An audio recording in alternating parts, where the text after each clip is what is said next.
की या भारतीय जनता पार्टीच्या माध्यमातून जरी उद्या जिल्हा परिषदेची सत्ता आणायची म्हटलं तर माझ्याशिवाय सत्ताच होऊ शकत नाही. मी ठरवणार की कुठला अध्यक्ष बनवायचा. कराड तालुक्याचा सभापती मी ठरवणार कुठला अध्यक्ष बनवायचा. अहो पक्ष एकदा लेबल काढलं की तुम्हाला आता कळत असेल काय परिस्थिती असते ते. 3 नंबरला राहण्यासाठी तुला धडपड करावी लागेल. ही परिस्थिती आहे. शेवटी आज संघटनेची ताकद फार मोठी असते. आज इथं आम्हाला किंमत आहे भारतीय जनता पार्टी म्हणून आम्हाला या ठिकाणी किंमत आहे. आज आदरणीय देवेंद्रजी फडणवीस साहेबांच्या सारखा कणखर मुख्यमंत्री आमच्या पाठीशी आहे म्हणून आम्ही या ठिकाणी शेकडो कोटीची कामं 1 वर्षामध्ये या ठिकाणी आणू शकलो. आज भाऊ या ठिकाणी ग्रामविकास मंत्री त्यांच्या माध्यमातून सातारा जिल्ह्यामध्ये फार मोठी ताकद भारतीय जनता पार्टीच्या पाठीशी आहे. त्यामुळं आज भावनिक होऊन माणसाला वाईट वाटतं, आम्हाला पण वाईट वाटतं.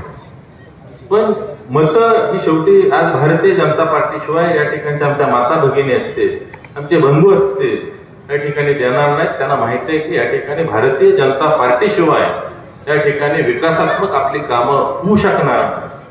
पुन्हा अन्याय झालाय म्हणून येणार. कोण म्हणाला माझं सगळंच गेलंय, आता जिल्हा परिषद सदस्य तरी माझा होऊ द्या.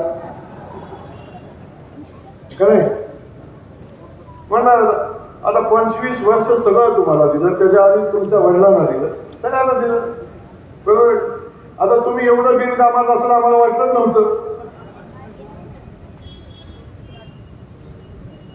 तुम्ही एवढ्या बिनकामाचा निघाला. शेवटी वरून आम्हाला सूचना आल्या वडिलांच्या त्यांच्या की बाबांनो याला थांबवा, काही कामाचं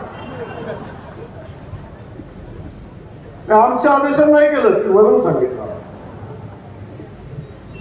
मी म्हणलं होतं काहीतरी करीन, काहीतरी करतो, नाही काय कामाचं. तुम्ही आपलं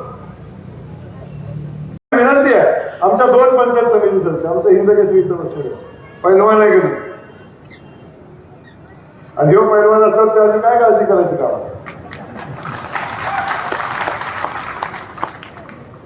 सातत्याने लोकांची भूमिका घेणारा, लोकांच्या सोबत काम करणारा आणि तुमचा आमचा सगळ्याचा स्वाभिमान, या मातीचा स्वाभिमान संतोष वेता हिंदकेसरी